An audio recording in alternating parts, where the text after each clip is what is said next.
أعلن النجم الكرواتي لوكا مودريتش اليوم الخميس رحيله رسمياً عن نادي ريال مدريد، وسيشهد ملعب سانتياغو برنابيو آخر ظهور لمودريتش بقميص ريال مدريد عندما يستضيف الفريق نظيره ريال سوسيداد يوم السبت المقبل ضمن الجولة الختامية من الدوري الإسباني للموسم الحالي. منذ انضمامه من توتنهام عام 2012 خاض مودريتش ما يقارب 600 مباراة مع الفريق الملكي، ساهم خلالها في التتويج بستة ألقاب لدوري أبطال أوروبا ومرتين بكأس الملك وأربعة ألقاب في الدوري الإسباني، ليبلغ مجموع بطولاته مع النادي 28 لقباً. ورغم بدايته الصعبة في مدريد بعد انتقاله مقابل نحو 35 مليون يورو 40 مليون دولار، سرعان ما تألق وأثبت نفسه كأحد أفضل لاعبي خط الوسط في العالم. وتوج مودريتش بجائزة الكرة الذهبية عام 2018 تقديراً لأدائه المميز مع ريال مدريد ومساهمته في وصول منتخب بلاده كرواتيا إلى نهائي كأس العالم في روسيا، حيث حل وصيفاً. كما تولى شارة القيادة في ريال مدريد الصيف الماضي.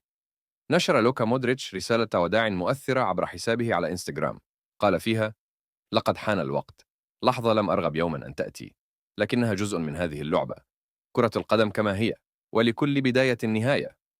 يوم السبت سألعب مباراتي الأخيرة في سانتياغو برنابيو.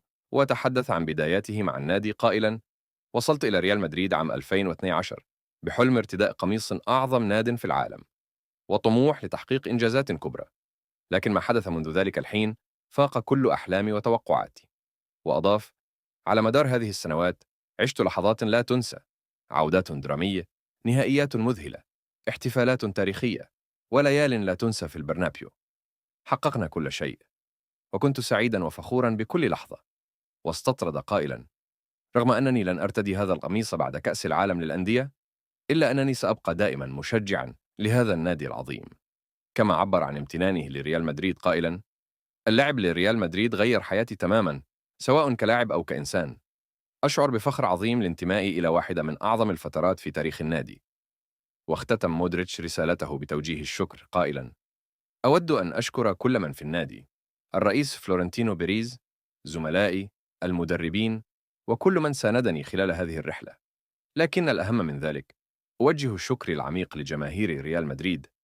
لا يمكنني وصف مدى ارتباطي بكم، لقد شعرتموني دائما بالمحبة والدعم، ولن أنسى أبدا تصفيقاتكم ولحظاتكم الصادقة معي.